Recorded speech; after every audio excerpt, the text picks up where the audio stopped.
Bonjour tout le monde. Premièrement, merci d'être là, d'être présent aujourd'hui. C'est très agréable de vous voir aussi nombreux. Et comme je l'ai souvent dit dans la tournée des classes, évidemment, la présence au congrès est un signe pour la direction de la faculté de l'université, de la volonté des étudiants de démontrer que les affaires académiques, leurs conditions de vie, leurs conditions d'études les préoccupent. Alors, bravo d'être là aujourd'hui et merci encore une fois. Alors, Monsieur le Président, en vertu de l'article 22 de nos règlements généraux sur le quorum, et je le cite, « Le quorum nécessaire pour la tenue d'une réunion du Congrès équivaut au nombre le moins élevé de 25% des membres composant le Congrès en vertu de l'article 15 ou 75 personnes. » Alors, j'ai le plaisir de vous annoncer que nous avons dépassé le 75 personnes. Alors, j'inviterai pour l'ouverture M. Robert Martin, président de la GEFET, à venir vous parler. Bonjour tout le monde. Et encore, comme le disait Guy, je vous félicite d'être présent ici aujourd'hui. Je peux écrire mon texte. Maintenant, peut-être, c'est assez clair, la GEFET a 30 ans, et c'est 30 ans presque jour pour jour, où a eu lieu le premier congrès, le congrès de fondation de la GEFET. Peut-être dire, avant que je débute mon petit discours, qu'il y a 30 ans, les moyens de communication n'étaient pas les mêmes qu'aujourd'hui. Hein? On ne pouvait pas envoyer un courriel à tout le monde pour les informer de telle et telle situation.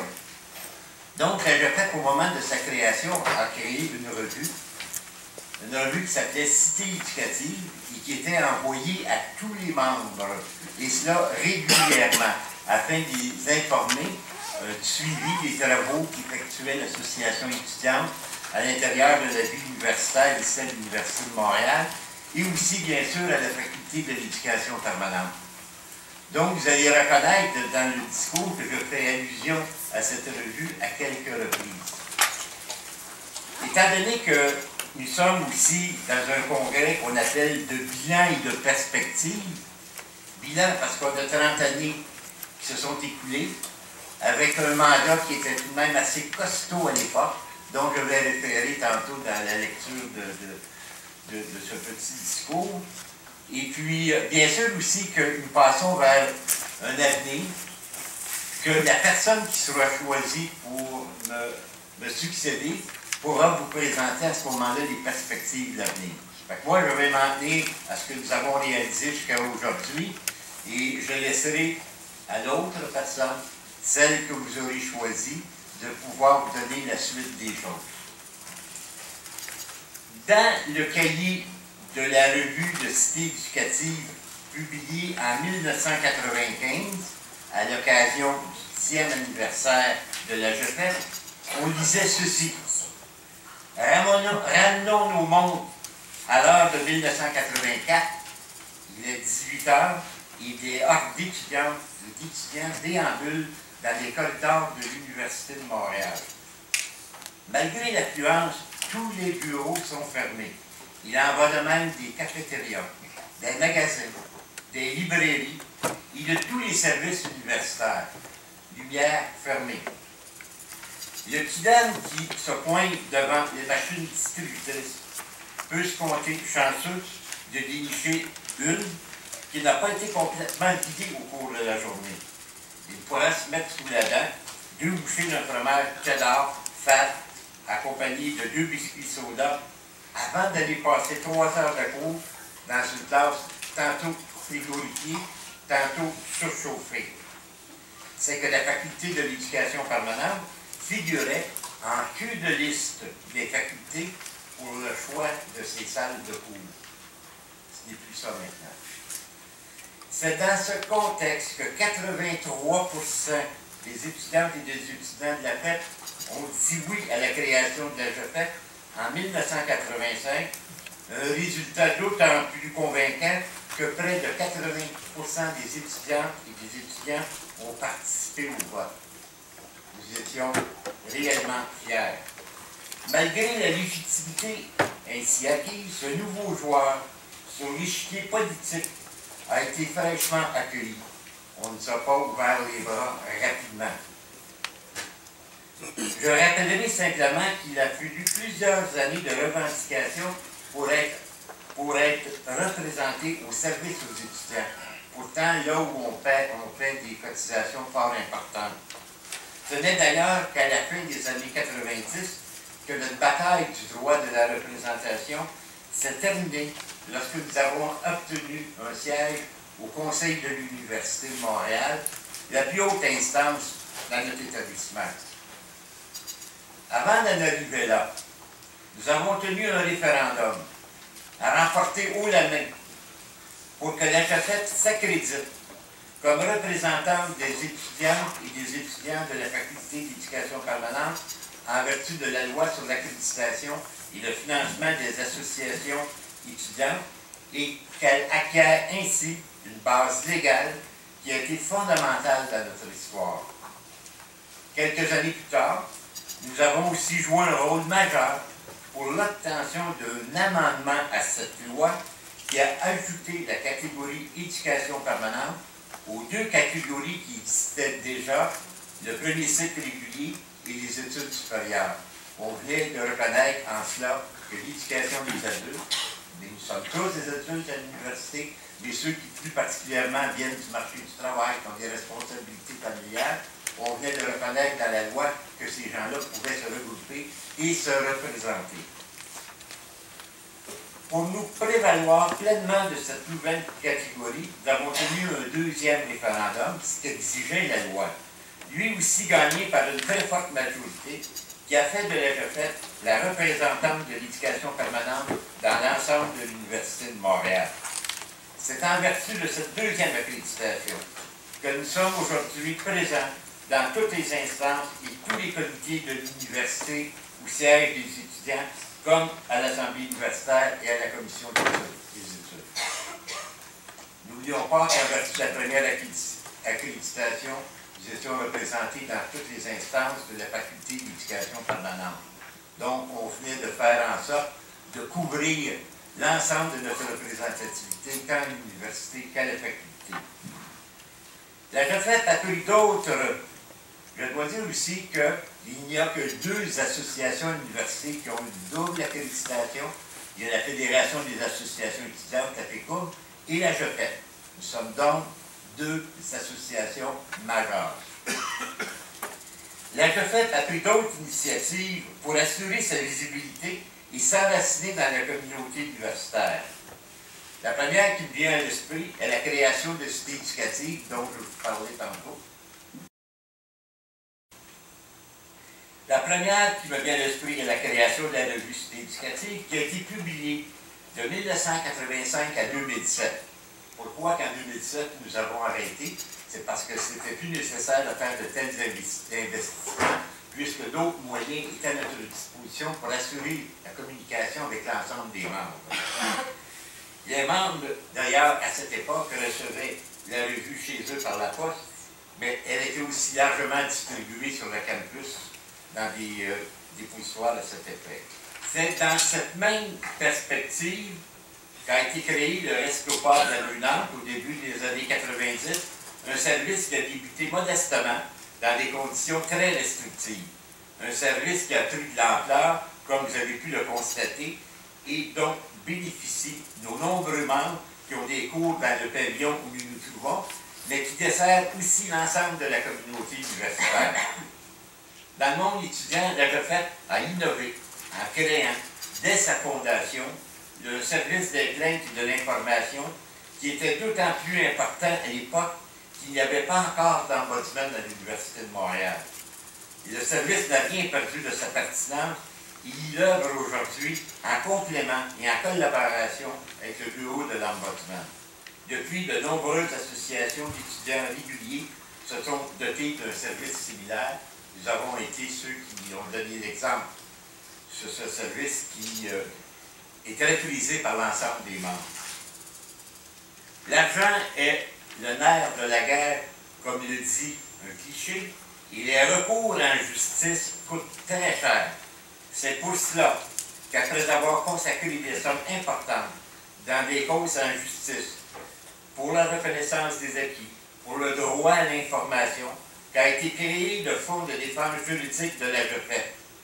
Bien qu'il soit consacré à la défense du droit collectif de nos membres, le Fonds sert également et est utilisé pour défendre un membre en particulier lorsque la situation le justifie. Ce qui fait que nous sommes donnés un droit fort important et qui peut répondre parfois à des besoins qui concernent des individus. Relativement aux études, la GEFEP a porté 3 dossiers majeurs, et cela dès sa fondation. La création d'un service de reconnaissance des acquis expérientiels, donc des expériences du milieu du travail qui peuvent être reconnues à l'université dans le cadre de nos études. L'octroi de baccalauréat avec appellation qui reflète plus fidèlement la nature des études de plusieurs étudiantes et étudiants de la FEP et la création de diplômes d'études supérieures spécialisées. C'est donc qu'on peut compter que dans les années qui vont venir, lorsqu'on aura un baccalauréat, ça ne sera pas seulement S.A. ou S-Sciences, le complément de l'ensemble des cours qui ont été suivis dans les 3 certificats aura une appellation qui reconnaîtra ces études. D'ailleurs, aujourd'hui, nous aurons l'occasion d'y revenir avec un exemple patent. Il a fallu beaucoup de temps pour y arriver, mais un service de reconnaissance des acquis est pleinement opérationnel depuis janvier 2014. D'ailleurs, dans le document du Congrès, vous avez pu lire l'état de ce service actuel. Ce sont les étudiantes et les étudiants de la FEC qui financent ce service, ainsi que le service de persévérance aux études créé il y a quelques années. Consultés dans un référendum électronique, les étudiantes et les étudiants ont voté dans une proportion de près de 70% pour que la cotisation au service aux étudiants soit haussée de 1,50 $ par crédit, à la condition que l'argent ainsi recueilli, une somme de 200 000 $ par année, serve à financer ces 2 services. Donc, c'est donc dire que les étudiants, vous, lorsque vous jugez qu'un service est pertinent, qu'il peut vraiment répondre à vos besoins, vous n'avez pas peur de dire oui et d'ajouter les sous qui sont nécessaires. Au cours de la dernière année, la Commission des études a par ailleurs adopté un cadre réglementaire sur la création de baccalauréat avec appellation, ce que j'expliquais, qui permettra à la Faculté d'éducation permanente, mais aussi aux autres facultés, de créer ces nouveaux programmes couronnés par un diplôme plus représentatif de leur formation et plus attrayant dans le marché du travail. Les démarches se poursuivent pour que la faculté soit autorisée à offrir des programmes d'études supérieures. Il y a tout lieu d'espérer un déblocage à ce dossier. Il faut dire qu'actuellement, dans ces lettres patentes d'accréditation, la faculté doit répondre à des besoins de premier cycle. Il faudrait donc qu'il y ait des amendements pour que cela puisse se réaliser. Et c'est la bataille que devra poursuivre la GEFEP avec la nouvelle équipe qui sera en place. Bien sûr, il fallait que la GEFEP intervienne en priorité à la Faculté de l'éducation permanente et à l'Université de Montréal. Notre action a cependant débordé du cadre de notre établissement et cela ne doit rien au hasard. En effet, tant notre charte d'incorporation que nos règlements généraux engagent l'association à promouvoir l'accessibilité et le développement de l'éducation permanente et de l'éducation des adultes sur le plan local, régional, national et international. Comme l'indique le document du Congrès, les organismes dont nous sommes membres reflètent cette réalité. Pourquoi fallait-il déborder du cadre de l'Université de Montréal? Parce qu'en 1985, au moment de notre naissance, au moment de la création de la GEFEP, il n'existait aucun mouvement d'étudiants adultes dans les universités, et cela en dépit de la présence de dizaines de milliers d'adultes dans les universités québécoises depuis le début des années 70. La même situation prévalait d'ailleurs au cégep, ainsi qu'en formation générale des adultes et en formation professionnelle au secondaire. Donc, c'était généralisé dans le monde de l'éducation des adultes.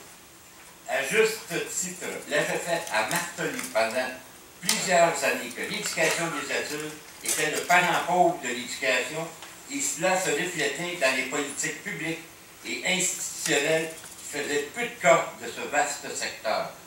Pourtant, déjà, en pleine expansion, à raison de la sous-scolarisation des Québécoises et des Québécois et de l'obsolescence rapide des connaissances et des impératifs de la formation tout au long de la vie. C'est dans cette perspective que l'association, qui a été et demeure le vaisseau amiral du mouvement de l'éducation des adultes au Québec, a suscité la création de la Fédération des associations étudiantes universitaires québécoises en éducation permanente, la FAECAP, au début des années 1970, et du mouvement québécois des adultes en formation, le NQAF, au début des années 80. L'objectif était et demeure simple, donner une voix aux étudiants et aux étudiants adultes dans les débats et les politiques publiques sur l'éducation. Avant ces événements, nous avons aussi participé très activement à la création de la Fédération étudiante universitaire du Québec, la FEUQ, qui est née dans nos bureaux et qui a été jusqu'à récemment la principale fédération étudiante universitaire. C'est d'ailleurs dans le cadre de notre participation à la FEUQ que nous avons obtenu l'ajout de la catégorie éducation permanente dans la loi sur les associations étudiantes dont j'ai parlé précédemment. Disposer de ce cadre juridique était essentiel, mais cet acquis demeure imparfait et fragile. Pour toutes sortes de raisons qui seraient trop longues d'expliquer ici, on ne dénombre à ce jour qu'une poignée d'associations de la catégorie éducation permanente dans les universités. Au collégial, il n'en existe aucune. Il y a là une sérieuse limite au développement du mouvement des étudiants adultes. C'est dans cette même perspective qu'a été créé le mouvement québécois des adultes en formation, le NQF, dont l'originalité consiste à regrouper des adultes de tous les ordres d'enseignement, l'université, le collégial, ainsi que la formation générale des adultes et la formation professionnelle au secondaire. Comme vous le savez, j'en suis à ma dernière journée comme président de l'AGEFET. Au moment de prendre ma retraite partielle, je reste convaincu d'une chose, que l'association a été bien inspirée dans l'appui à la solidarité de toutes les étudiantes et de tous les étudiants du Québec, quel que soit l'offre d'enseignement, et d'œuvrer à la création d'un mouvement des étudiants adultes. Aujourd'hui comme hier, cela s'est imposé pour une raison principale à de nombreux égards des enjeux de l'éducation en général et l'éducation des adultes en particulier sont nationaux. Il faut conserver la possibilité, d'une façon ou d'une autre, d'intervenir à ce niveau, ce que nous ne pourrions faire comme association locale.